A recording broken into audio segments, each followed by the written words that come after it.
Rose Bombo officiel. Rose Bombo officiel. Rose Bombo officiel. Rose Bombo. Rose Bombo. Rose Bombo. Makamu ezali.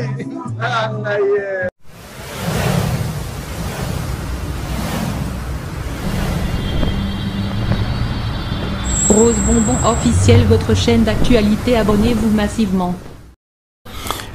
Libala ezalaka lipamboli na vie ya mwana mwasi nyonso. Na lobi bien. Libala ezalaka lipamboli na vie ya mwana mwasi nyonso. Soki yo na vie na yo nanu balaka o libala te benga ba koko na bino kote bazali baya kosokola yo. Soki pe yo chroniquer internet, ozana ba difficulté ya mobali ya yo moko. Luka Nzambe ya Karine Mokonzi la baronne e kosala yo bien mingi. Luka Nzambe ya mami autorité morale ba chinois e kosala yo bien mingi. Na lali na lamuki na moni maputa.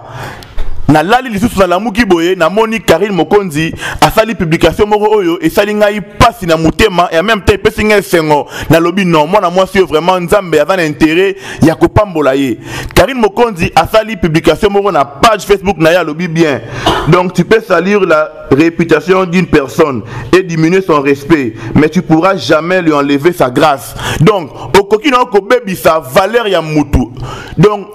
Rose a droit ya ko panzana yo image ya mutu. Donc ko bebisa na ye image na ye par juste ko kende. Mais donc okozala jamais na pouvoir ya ko enlever pe ya ko longola grâce oyo Nzambe atakati na ye. Karine Mokonzi alobi boye bandeko na ngai.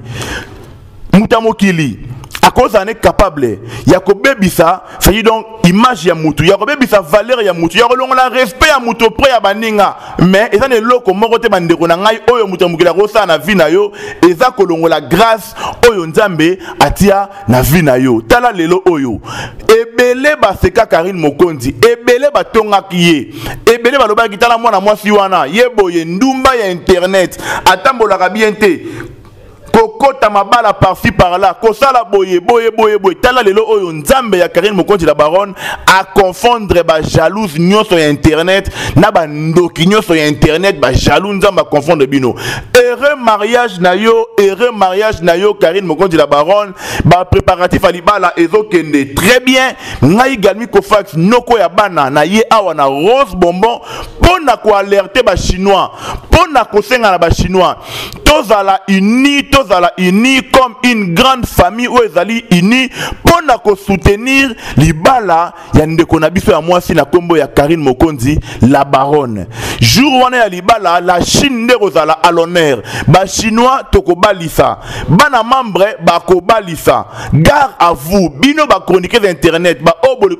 obo kanise boko tia point na vie ya Karine Mokonzi la baronne tala lelo oyo Nzambe nenga confondre bino et loba Rose Bombo officiel kaka nenga lingaka nzembo ya Marie Misa Momingi yo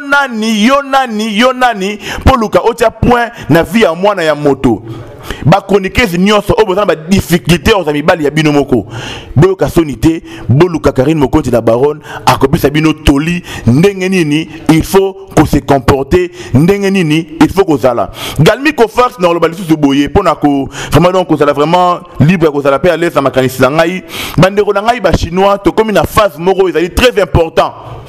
na rosenga na yo Margelika Ninda na rosenga pe na yo choupette officielle la choupette na rosenga pe na yo le porte-parole à ba chinois baba Xbox na rosenga pe na yo Rose Moulin Fou la femme de quelqu'un to mobiliser ça dit donc tous ça vraiment ini biso nyonso totika makambo ya ko swana totika makambo ya ko tonga na kati ya la Chine biso nyonso to se concentrer vers libala ya Karine Mokonzi la baronne parce que ngana lo bango toujours la baronne a respecter biso ba chinois Karine Mokonzi la baronne a respecter biso mingi pourquoi parce que à chaque fois oyo abandaka relation moko ya sika à chaque fois oyo abandaka relation moko ya sika ça dit azara toujours wana pona ko présenter biso beau-frère azara toujours wana pona ko biso ba chinois bandeko nanga bo soutenir ngai tala mikolo yo naza na relation ya bolingo na tonton songolo pakala alors ezalaka signe ya respect biso to lobaka ngo awa tangu concours ya mambo robota interdit maka o nana kobota o ngai na kobota o yepa bota biso la Chine to telemelaka makambo oyo to lobaka Karine Mokonzi la baronne biso to permettre te abotela biso enfant bâtard Tolobarango, biso ba chinois te permettre de que la baronne abote la biso enfant bâtard. Rêve na biso pe souhait na biso ezalaki que Karine Mokonzi akuta na la mobali ya vinaye basa na ba préparatif à libala, ça dit nzamba tia loboko marmele ka bien abala et puis abota en bonne et due forme. C'est ça. C'est ça. Chinoise nyoso o alingara la baronne souhait na yango wana. Chinoise nyoso mwana membre nyoso o alingara Karine Mokonzi na nenga solo Charlie Binti na Finlande maman na biso Bibisha Makopo Renate Follin Naomi la perle noire c'est-à-dire chinoise nyoso souene za la Karine Mokonzi abala et puis abota yango wana tolobaka Karine Mokonzi akolanda exemple Emiliano te tolobaka yango Karine Mokonzi la baronne akolanda exemple ya kipeka te mibali basundola bango na bana. Ah, biso de l'obara la baronne a Rolanda exemple ya bien tala liloyo nzambe ya Karine Mokonzi asali nini akomiko yanola la Chine bolanda ngai très bien la Chine boyoka ngai très bien message yo tapena pona bino bandeko nanga ba chinois papa tigre a hôtel la biso papa tigre ça dit à respecter Karine Mokonzi mingi par rapport ya comportement na biso bato de soutenaraye par rapport à comportement na biso bato to zalaka na mwasi na ye ce qui biso to wana tout le temps na ba désordre wana kuna lobaki boye azongisa ki boye asala ki boye papa tigre pas roloba non ça dit moi si na obala az entouré na batu ya bien te to respecter autorité morale Karine Mokonzi la baronne to pesa ye valeur nzambe aloba ki boye Nako pambola yo Karine Mokonzi la baronne, il suffit kaka au changer comportement na yo. Ngai galmi ko fax personnellement nga da hypocrite. Ngai da sepelara plus na Karine Mokonzi ya poto ke ya Afrique. Parce que l'Afrique a sali pendant la 4 marambo belé comme on a par-ci par la main depuis à comment on a na poto depuis anima aya vanye na poto ça dit Karine Mokonzi la baronne a comment une très bonne fille vraiment a comment exemple moko ya bien ya ba chroniquer sur internet yango wana nzamba lobaki nako pambola yo mwana ya mwasi na kopesa o libala ba jalouse nyoso ba ndoki nyoso ba kanisa ka ke yo otambola na robanga ngai te ba kozala confondi baza ebele na minute e ba kotala galmi ko fax awa na rose mo officiel na bi ke ba kozaba ba tension ebele ba komituna wana nani mais na zo s'adresser na bino ba ndoki bo kasa bo tia point na vie ya Karine Mokonzi la baronne ba fio ba tula na internet bo sala ka ba fête ba anniversaire jamais bo sala ba fête ba fiançailles non jamais tout le monde va fiançailles na bino non. Tout le monde a anniversaire na ngai a kokisi âge ni 25 ans. Après 3 ans,